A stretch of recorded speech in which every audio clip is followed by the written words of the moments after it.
Can something as simple as sleep actually add years to your life? Science says yes. And today, we're diving deep into how your nightly rest could be your greatest life-extending habit. Welcome to Elder Secrets, where timeless wisdom meets modern science. Let's explore the powerful connection between sleep and longevity. You might never look at bedtime the same way again. Okay, picture this. It's late, maybe 11 p.m., you're scrolling on your phone, and you tell yourself, okay, just one more video, right? Or one more article. We've all been there. Exactly, but here's the thing.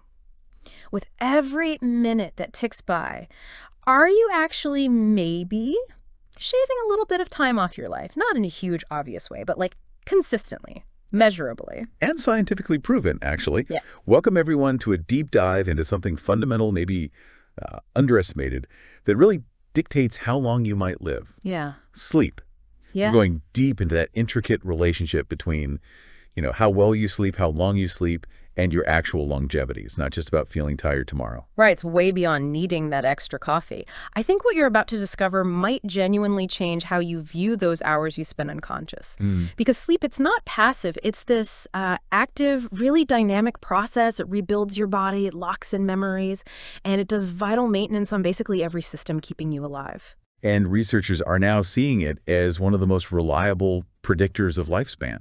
It's quite incredible. Seriously, this is about whether you hit your 70s, 80s, maybe even your 90s, and still feel good, still have that vitality. It's a biological process, so critical that when it gets disrupted or cut short or just isn't good quality, the consequences just ripple outwards. Affects everything. Okay, let's get into some of the hard data then, because the numbers are pretty eye-opening. We're talking comprehensive studies tracking hundreds of thousands of people, sometimes for decades. And what's striking is how consistent the findings are. They keep revealing this powerful U-shaped curve. Ah, the U-shaped curve. Okay, explain that. Right. So basically, people who regularly sleep somewhere between 7 and 8 hours a night, they consistently show the lowest mortality rates. 7 to 8. That seems to be the sweet spot. Exactly. Yeah. But it's fascinating because it's not just about getting enough sleep. It's also apparently about not getting too much. Okay, so less than 6 hours, we know that's generally bad. We hear that a lot. But what happens if someone's consistently sleeping, say, more than 9 hours? What's that side of the U mean? That's a really critical point. So sleeping less than 6 hours a night, you're looking at maybe a 12% higher risk of premature death compared to those 7 to 8 hour sleepers. Okay, 12%. Significant. But get this, those sleeping more than 9 hours, they actually show an even higher risk, something like 30% increased mortality. 30%. Wow. So is that just oversleeping, or is it maybe a sign of something else going on? It could be both. It might indicate poor sleep quality, like you're in bed for 9 hours but not getting restorative sleep. Or it could be a marker for underlying health issues that are causing the longer sleep and increasing mortality risk. That makes sense. And this U-shape, it's not just from one quirky study, right? Oh, absolutely not. This pattern shows up again and again. We're talking multiple huge investigations, like the famous Nurses' Health Study. Right, that followed over 100,000 women for decades. Exactly, and they confirm these patterns. What's really compelling, I think, is the consistency across totally different cultures. You see it in Japan, you see it in Mediterranean countries. So it suggests something fundamental biologically, not just lifestyle. Precisely. It points towards a basic human requirement that kind of transcends geography or cultural habits. And just to give a sense of the numbers involved, wasn't there the Million Women study in the UK? Yes, huge study, over 1 million women. And they found those sleeping 5 hours or less had a 19% higher mortality risk during the study period compared to the 7-hour group. 19%. And for those sleeping 10 hours or more, it was even higher, a 25% increased risk. These aren't small statistical fluctuations. They represent, potentially thousands of years of life lost across a population. And digging deeper beneath the statistics, if someone's consistently getting, say, only 5 hours instead of 7, you're saying their body is literally aging faster. At a cellular level, yes. There's fascinating research looking at telomeres. Okay, telomeres. Remind us what those are. Think of them like the little plastic caps on the ends of your shoelaces. They protect your DNA. Got it. And they naturally shorten as we age. But chronic sleep deprivation seems to accelerate that shortening process.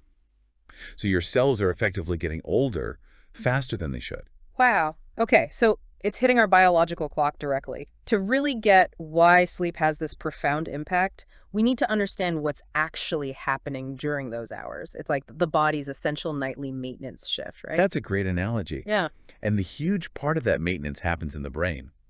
During deep sleep, something called the glymphatic system activates. The glymphatic system. It's essentially the brain's unique cleaning service. Cerebrospinal fluid kind of washes through the brain tissue. Washing away what? Metabolic waste products that build up while we're awake. Mm-hmm.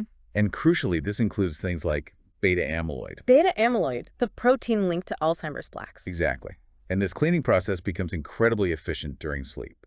Beta amyloid clearance actually jumps by about 60% compared to when you're awake. 60% increase. That's amazing. The researcher who discovered it, Dr. Macon Niedergard, she called it the brain's dishwasher, didn't she? She did. It's a perfect description. Just like you wouldn't let dirty dishes pile up forever, your brain needs this nightly deep clean. So if that system isn't working well because of poor sleep, those toxic proteins like beta amyloid, they just start to accumulate. That seems to be the mechanism. It lays the groundwork for serious neurological problems later on. Okay, so brain cleaning is huge. What else is happening during this maintenance shift? Well, your immune system really kicks into high gear, especially during deep sleep. It starts producing and releasing cytokines. Cytokines, those are like immune messengers. Exactly. They help coordinate the response to infection, inflammation. Then there's growth hormone, hugely important for repairing tissues, regenerating cells. And guess when it's primarily released? During deep sleep? You got it. Your muscles are synthesizing proteins, your bones are undergoing remodeling, your liver is processing toxins. It's a busy time. And maybe most critically for longevity, DNA repair. Absolutely critical. All day long, our cells are accumulating little bits of damage, from oxidative stress, just the wear and tear of living. Right. Sleep is prime time for the cellular repair crews to go in and fix that damage. And studies have actually shown, if you look at sleep-deprived people, they have significantly higher levels of DNA damage markers circulating in their blood. So the repair work just isn't getting done properly. It seems that way. Yeah. And we haven't even mentioned the cardiovascular system yet. It gets a vital break during sleep, too. Blood pressure drops, heart rate slows down. And vessels get a chance to repair. Exactly. And cortisol, the stress hormone, which can cause inflammation at high levels, it naturally declines during healthy sleep. This nightly recovery is just essential for your heart health long term. That cardiovascular link feels really direct. It seems like one of the clearest ways sleep or lack of it impacts how long we live. It really is. Yeah. That natural drop in blood pressure during sleep, maybe 10 to 20%, it's called nocturnal dipping. It lets the heart work less hard, gives blood vessels time to recover, and people who don't get that proper dip, often because of poor sleep, they have significantly higher rates of cardiovascular disease. It's a nightly reset your heart absolutely relies on. And the stats are pretty stark here, aren't they? Less than 6 hours of sleep? Yeah, the large studies link less than 6 hours a night to about a 48% higher risk of developing coronary heart disease. 48%. And about a 15% higher risk of stroke compared to the 7 to 8 hour sleepers. There was also the Whitehall 2-second study. Right. What did that find? It found that cutting sleep from 7 hours down to 5 or less nearly doubled the risk of death, specifically from cardiovascular disease. These aren't trivial increases. Doubled risk. Wow. And it's not just about the heart attack or stroke itself, is it? There's this underlying inflammation issue, too. Exactly. Chronic lack of sleep promotes inflammation throughout the body. You can measure at higher levels of C-reactive protein, for instance. And that damages blood vessels. Directly. It promotes atherosclerosis, the hardening of the arteries. Plus, sleep loss messes with your blood sugar regulation and insulin sensitivity. Get this. Even one night of significant sleep deprivation can make healthy people temporarily insulin resistant. It basically mimics a pre-diabetic state for a short time. One night. That's incredible. So you've got inflammation, insulin issues, and you mentioned cortisol earlier. Yeah. That plays a role too. Big time. Poor sleep leads to higher cortisol levels, which fuels inflammation and insulin resistance. It's like a vicious cycle accelerating the aging process, especially for your cardiovascular system. And we see a real-world, kind of unfortunate natural experiment with shift workers, right? Absolutely. They're basically living examples of chronic sleep and circadian rhythm disruption.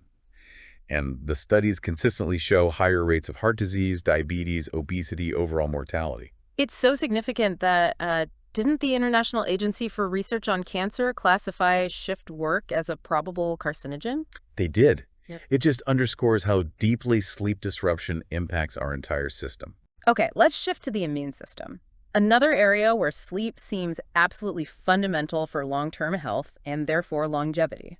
Yeah, sleep isn't just rest time. It's strategic work time for your immune system.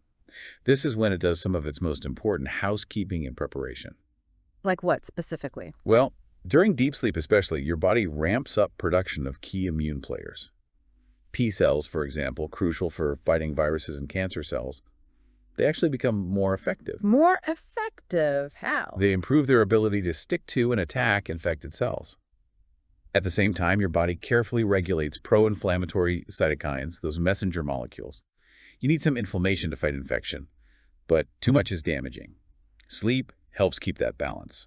So if you're consistently short on sleep, your immune system is basically under-resourced, maybe unbalanced. What does that mean for just like getting sick? It means you're much more vulnerable.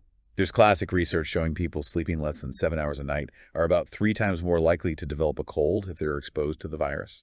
3 times. Okay, that's relatable. But it goes way beyond colds. Your immune system's ability to surveil and destroy cancer cells, fight off serious infections, even prevent autoimmune issues.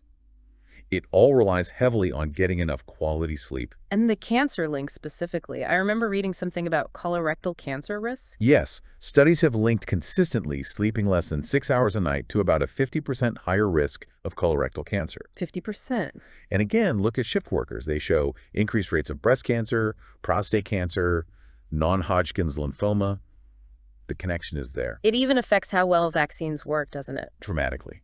If you're sleep deprived when you get a vaccine, your body produces significantly fewer antibodies in response. How much fewer? One famous study looked at the hepatitis B vaccine. People who slept less than 6 hours a night and the week after getting the shot. They produced 90% fewer antibodies compared to those sleeping 7 to 9 hours. 90%. That basically renders the vaccine much less effective. Exactly. It just highlights this profound immune connection and helps explain why sleep is such a strong predictor of overall health and longevity. Okay, let's circle back to the brain. We talked about the cleaning system, but sleep's role in cognitive health and preventing decline is another massive piece of the longevity puzzle. Huge. We often think cognitive decline is just inevitable aging, but more and more research suggests a big chunk of it might be preventable, and sleep is key. So beyond the glymphatic trash removal, what else is the brain doing during sleep for maintenance? Memory consolidation is a big one. Sleep is when your brain actively sorts through the day's experiences, deciding what to keep, strengthening important connections, and moving memories from temporary holding, like the hippocampus, to more permanent storage in the cortex. So it's actively organizing and archiving information. Precisely. And that process helps maintain those vital neural pathways. And regarding the trash removal, it's not just beta amyloid, it's also clearing out other problematic proteins like tau, which forms tangles in Alzheimer's, and alpha-synuclein, which is linked to Parkinson's. And the efficiency of clearing these is really sleep dependent. Heavily sleep dependent, Yep. which might explain why sleep problems often show up years, sometimes even decades, before actual cognitive symptoms of dementia appear. It's like an early warning sign. That's fascinating. So studies like the Framingham Heart Study have linked poor sleep to later dementia risk. Yes, Framingham found that consistently sleeping less than 6 hours was tied to a significantly higher risk of developing dementia down the road. And it's not just duration. Poor quality sleep frequent awakenings, disorders like sleep apnea, they're also strongly linked to faster cognitive decline. So it's not just about warding off dementia decades from now, but also about staying sharp day to day. Yeah. How does sleep loss affect things like, say, decision making? Oh, profoundly. Sleep deprivation messes with your prefrontal cortex, the part of your brain responsible for judgment, planning, impulse control, emotional regulation. So you make poorer choices, more impulsive. Exactly, which can indirectly affect longevity, right? Yeah. Through riskier behaviors, poor health choices, even just increased risk of accidents. It's not a trivial effect. And I read somewhere that brain imaging studies actually show chronic sleep deprivation can shrink certain brain areas. Yes, particularly that prefrontal cortex we just mentioned. It's associated with accelerated brain aging. It's quite literally changing the structure of your brain over time. Wow. Okay, this flows perfectly into the metabolic side of things. Sleep, hormones, weight, metabolism, it's all deeply interconnected, isn't it? Absolutely. Sleep is a major regulator of the hormones that control hunger, fullness, stress, growth. Hmm. the whole metabolic control panel. So when you don't sleep enough, that panel gets kind of scrambled. What happens with the hunger hormone specifically? That's a great way to put it. Your levels of ghrelin, that's the hormone that screams, I'm hungry, they go up. Okay, more ghrelin. And at the same time, leptin, the hormone that says, okay, you're full, stop eating, its levels go down. That's a bad combination. It's a perfect storm for increased appetite, especially for high-calorie, sugary, fatty foods. And studies quantify this. People sleeping less than 6 hours tend to eat, on average, about 300 extra calories per day. 300 calories, just from lack of sleep, driven by these hormones. It's not just willpower then. Not at all. It's a physiological drive. But the metabolic chaos goes beyond calories. We touched on insulin sensitivity earlier. Right, how even one bad night can make you temporarily insulin resistant. Exactly. And imagine that happening consistently. Over time, it dramatically increases your risk of developing type 2 diabetes. We see this connection very clearly. That connection seems undeniable. What about other key hormones like growth hormone or cortisol? Well, growth hormone, sometimes called the fountain of youth hormone for its role in repair. Yeah. It's primarily released during deep sleep. As we age, deep sleep naturally decreases, and so does growth hormone. But chronic sleep deprivation seems to accelerate that decline. So you lose that restorative boost faster. Potentially, yes. And then cortisol, the stress hormone. Normally, it peaks in the morning to wake you up and then gradually declines throughout the day, hitting a low point at night. Okay. Chronic sleep loss completely messes up that rhythm. You end up with elevated cortisol levels lingering throughout the day and even into the evening. And that's bad because Elevated cortisol promotes belly fat storage, increases insulin resistance even more, and contributes to overall cellular aging and inflammation. It's just not good systemically. So this metabolic fallout from poor sleep, the hormone imbalances, insulin resistance, inflammation, cortisol issues, it really paints a picture of why sleep-deprived people have higher rates of obesity, diabetes, metabolic syndrome, heart disease. Exactly. All conditions that significantly shorten a healthy lifespan. Yeah. And it's hard not to notice when you look at public health trends, the huge rise in obesity and diabetes in many countries over the last few decades. It almost perfectly mirrors the decline in average sleep duration. We've gone from averaging maybe 8.5 hours in the 1960s to often less than 7 hours today. It's likely a major contributing factor. That's a really sobering correlation. Okay, so we've talked a lot about duration, getting those 7 to 8 hours, but you hinted earlier that quality is just as important, maybe even more so. Absolutely. You could technically spend 8 hours lying in bed, but if that sleep is fragmented or you're not getting enough of the right kinds of sleep, you're missing out on the benefits. Right, the different sleep stages, deep sleep and REM sleep. Precisely. Sleep isn't monolithic. It cycles through stages. Stages 3 and 4, that's deep, slow-wave sleep. That's where the really restorative magic happens, growth hormone release, the glymphatic system kicking into high gear, most of the physical repair. Okay, deep sleep is crucial for the body. What about REM sleep, the dreaming stage? REM sleep seems vital for brain health, emotional regulation, processing experiences, and consolidating certain types of memories. You need sufficient amounts of both deep sleep and REM sleep for optimal health. So when studies look at people with exceptional longevity, do they see differences in their sleep architecture? Yes, often they do. People who live longest tend to have more efficient sleep. Sleep efficiency, meaning? Meaning the percentage of time they spend in bed actually asleep is high. They fall asleep relatively quickly, they don't wake up much during the night, and they get good amounts of both deep and REM sleep. High sleep efficiency is a really strong predictor of good health outcomes. Okay, so efficiency matters. What about fragmentation? Like waking up repeatedly, even if you fall back asleep quickly? Sleep fragmentation is particularly damaging, even if the total time asleep adds up to 7 or 8 hours. Each time you wake up, even briefly, it disrupts the sleep cycle and triggers a mini stress response, a little burst of cortisol. So you don't get the full benefit of the cycles. Exactly. You keep getting pulled out of those deeper restorative stages. People with highly fragmented sleep often experience the same negative health effects as people who are chronically sleep deprived in terms of duration. And sleep apnea is kind of the poster child for severely fragmented sleep, right? It's a dramatic example, yes. People with sleep apnea stop breathing repeatedly throughout the night. Even if they're in bed for 8 or 9 hours, their sleep is incredibly broken and they suffer from chronic oxygen deprivation. And the impact on lifespan for untreated severe apnea.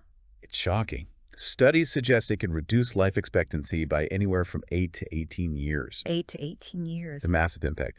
But the crucial point here is that sleep apnea is treatable. And treating it, improving that sleep quality, can dramatically improve health and potentially restore much of that lost life expectancy. It shows how much power we have over sleep quality. That's a really important point. It's not just about duration, not just quality, but you also mentioned timing. When you sleep matters. Yes, the circadian connection. Our bodies run on these internal biological clocks, our circadian rhythms, which evolved over millennia to sync up with the 24-hour cycle of light and darkness on Earth. And these clocks control more than just sleep. Oh, much more. They coordinate hormone release, body temperature, metabolism, cell repair cycles. Almost everything has a daily rhythm. And this whole system profoundly expects darkness at night and light during the day to stay synchronized. So when that gets disrupted, it's like internal chaos, like chronic jet lag. That's a perfect way to describe it, chronic internal jet lag. Yeah. We saw the extreme version with shift workers, right? Higher rates of basically all the chronic diseases we've discussed. Their bodies are constantly fighting their natural rhythm. But you don't need to be a shift worker to experience this. What about social jet lag? Right.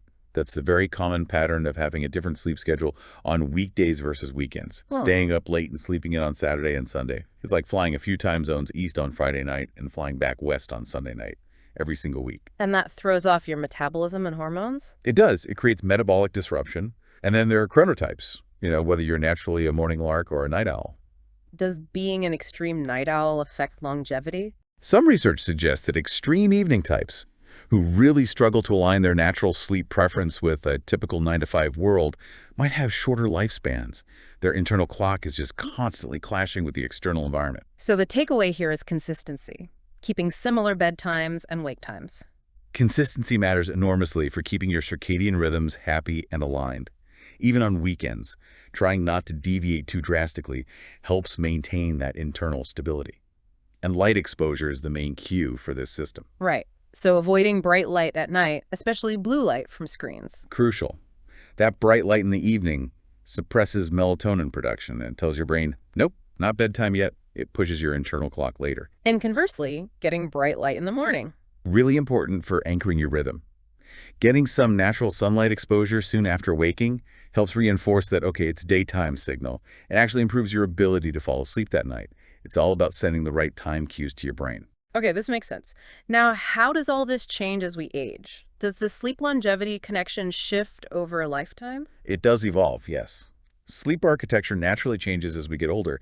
Typically, older adults experience less deep, slow-wave sleep and more fragmented sleep. So lighter sleep, more waking up. Generally, yes, and often a shift towards earlier bedtimes and earlier wake times. That's quite common. Are these changes just normal aging, or are they problematic? Some change is normal, but excessive sleep disruption in older adults is definitely linked to worse health outcomes, faster cognitive decline, and increased mortality risk. Interestingly, while 7-8 hours seems optimal for most adults, some studies suggest older adults might do okay with slightly less, say 6-7 hours, if the sleep they get is consolidated and good quality. But sleep doesn't become less important, does it? Not at all. In fact, maintaining good sleep might become even more crucial. And unfortunately, sleep disorders become more common with age. Things like sleep apnea, restless leg syndrome, periodic limb movements during sleep. But the key is these are often treatable. Exactly. And treating them can make a huge difference to sleep quality, daytime function, and likely longevity. It's so important for older adults to get evaluated if they suspect a sleep disorder. What about medications? Older adults often take more meds. That's a big factor. Many common medications can interfere with sleep architecture or cause drowsiness or insomnia. Sometimes adjusting the timing or type of medication in consultation with a doctor can really help preserve sleep quality. And napping, good or bad for longevity in older adults? It's complex. Short naps, like 20-30 minutes, can be restorative and beneficial. But long naps, or napping too late in the day, can interfere with nighttime sleep and might even be associated with increased mortality risk in some studies, possibly because they indicate poor nighttime sleep quality. So bottom line, focusing on good sleep hygiene becomes even more critical as we age to maximize those longevity benefits. Definitely. Things like regular schedules, a good sleep environment, managing light exposure, they become increasingly important tools. Which brings us to the challenges of modern life. It feels like our environment today is almost perfectly designed to wreck our sleep. It often feels that way, doesn't it? Artificial light is probably the biggest culprit. Especially modern LED lights. which are often rich in those blue wavelengths that are so potent at suppressing melatonin. And screens are everywhere, using phones, tablets, computers right before bed. Yeah, exposing our eyes to bright, blue-rich light exactly when our brains expect darkness is a major circadian disruptor. Research suggests using those devices intensely in the couple of hours before bed can significantly delay sleep onset and reduce sleep quality. And then there's caffeine. We love our coffee, but But sticks around. yeah. Caffeine has a surprisingly long half-life, often around 5-6 hours for most people. So that 3 p.m. coffee could still be messing with your sleep at 9 or 10 p.m. Absolutely. Studies show caffeine consumed even 6 hours before bed can reduce total sleep time and, importantly, reduce the amount of deep sleep you get, even if you don't feel like it kept you awake. It's a subtle thief of sleep quality. Okay, light and caffeine. What else? Stress is huge, right? Massive. Chronic stress and anxiety keep your sympathetic nervous system, your fight-or-flight system, activated. High cortisol levels make it hard to wind down and fall asleep and can cause those middle-of-the-night awakenings where your mind starts racing. Plus, just our environments. Noise pollution, light pollution if you live in a city. Yep. Constant low-level noise can fragment sleep, even if you don't consciously wake up. Light creeping in the window disrupts melatonin. Even indoor climate control, sleeping too hot or too cold, can interfere with sleep cycles. The ideal bedroom temperature is actually quite cool for most people. And just the 247 nature of everything, the pressure to always be connected, working late. It makes it incredibly hard to establish firm boundaries around sleep, to create that protected time and space for rest. Our lifestyles often directly conflict with our biology. Okay, so acknowledging all these challenges, what can people actually do? What are the practical strategies to optimize sleep for health and longevity? Because the good news is a lot of this is within our control. Absolutely. And the foundations are often surprisingly simple, though they require consistency. That's sleep hygiene. Like what? Give us the core principles. Number 1, consistency. Go to bed and wake up around the same time every day, yes, even on weekends as much as possible. This anchors your circadian rhythm like nothing else. Okay, consistency. What else? Your sleep environment. Make it cool, dark, and quiet. Really dark. Blackout curtains, eye masks if needed. White noise machines can help mask disruptive sounds. Treat your bedroom like a cave dedicated to sleep. Cool, dark, quiet cave. Got it. What about the hour or two before bed? That's crucial. Create a wind-down routine. Signal to your body and brain that sleep is coming. Dim the lights significantly.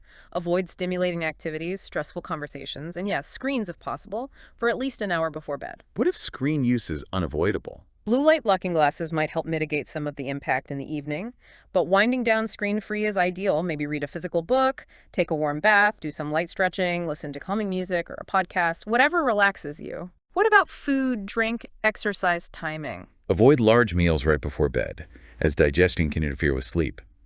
Alcohol is tricky. It might make you drowsy initially, but it severely disrupts sleep quality later in the night, especially REM sleep. So that nightcap isn't really helping. Not for sleep quality, no. And exercise is generally great for sleep, but for some people, intense workouts too close to bedtime can be overly stimulating. Experiment and see what works for you. Morning or afternoon exercise is usually best. And managing light exposure throughout the whole day. Yes. Get that bright light, preferably natural sunlight, in the morning. This helps set your clock. And actively dim the lights in your home in the evening. Avoid harsh overhead lights. Use lamps with warm-toned bulbs. Okay, those are great hygiene tips. What if someone has chronic insomnia? Is hygiene enough? Sometimes, but often not. For chronic problems, cognitive behavioral therapy for insomnia, or CBTI, is considered the gold standard treatment. CDCI, what does that involve? It's a structured program, usually with a therapist, that addresses both the thoughts, like worrying about sleep, and the behaviors, like spending too much time awake in bed, that perpetuate insomnia. It's highly effective, and unlike sleeping pills, it creates lasting improvements by retraining your brain's relationship with sleep. That sounds really promising, and obviously getting checked for underlying sleep disorders like apnea is key. Absolutely critical. Yep. So many people suffer needlessly because they haven't been diagnosed. And finally, managing stress through techniques like meditation, mindfulness, progressive muscle relaxation. They can make a huge difference in calming the nervous system before bed. It really feels like there are a lot of tools available. Looking ahead, where is the science going? What's the future of sleep and longevity research? It's a really exciting time. Research is digging deeper into the cellular mechanisms. We talked about telomeres. We're learning more about how sleep quality directly impacts telomere length and the pace of cellular aging. So a direct link to biological aging. Exactly. And also looking at gene expression. How does sleep turn on genes related to cellular repair, antioxidant defenses, stress resistance, and turn down genes related to inflammation and damage? It's like sleep is orchestrating our molecular health. What about timing, chronobiology? Huge area. We're learning that it might not just be when you sleep, but aligning when you eat, exercise, maybe even take certain medications with your personal circadian rhythm could have significant health benefits. It's about timing everything optimally.